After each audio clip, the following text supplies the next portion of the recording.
একবার এক পিতা তার বদমেজাজি পুত্রকে একটি পাত্রে কিছু পেরেক দিয়ে বলল, যখন তোমার খুব রাগ হবে এই পাত্র থেকে একটি করে পেরেক নিয়ে দেয়ালে পুঁতে ফেলবে। এরপর থেকেই যখন তার রাগ হতো সে দেয়ালে একটি করে পেরেক পুঁতে দিত। এভাবে রোজ সে এই কাজ করতে লাগলো। এভাবেই রোজ এই কাজ করতে করতে এক সময় ধীরে ধীরে বুঝতে পারলো পেরেক পোঁতার বৃথা পরিশ্রম না করে যদি রাগকে নিয়ন্ত্রণ করে নেওয়া যায় তাহলে এই ফালতু পরিশ্রম করতে হবে না। নিজের মধ্যেই এই ভাবনার উদ্ভব হওয়ার পর থেকে দেয়ালে পেরেক পোঁতার সংখ্যা কম হতে লাগলো। এক সময় সে সারাদিনে একটিও পেরেক পুঁতল না এবং পুত্র এই ঘটনার কথা পিতাকে খুশি মুখে ও নম্রভাবে জানালো। পিতা তখন বলল, যখন এবং যেদিন তোমার মনে হবে তুমি একেবারেই রাগমুক্ত হয়েছ সেদিন তুমি এই দেয়াল থেকে একটি করে তোমার পোতা পেরেকগুলোকে উপড়ে নিও। পুত্র তাই করলো। একদিন এমন সময় আসলো ওই পেরেক পোতা দেয়ালে একটিও পেরেক দেখা গেল না এবং এই কথা তার পিতাকে জানালো।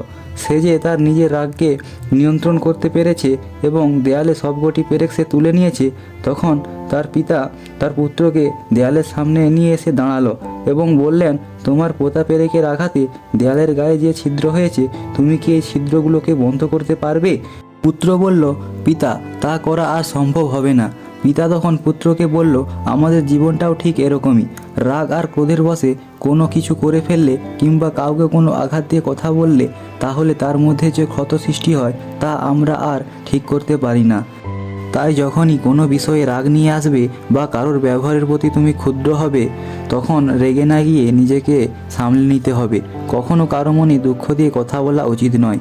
তুমি তো রাগের বশে তাকে দুটো কথা বলে নিজের রাগটি মিটিয়ে ফেলতে পারবে, কিন্তু যে মানুষটি তোমার ব্যবহারে কষ্ট পাবে সে তোমার বলা কথাগুলো আর তোমার খারাপ ব্যবহার সারা জীবন মনে রেখে দেবে।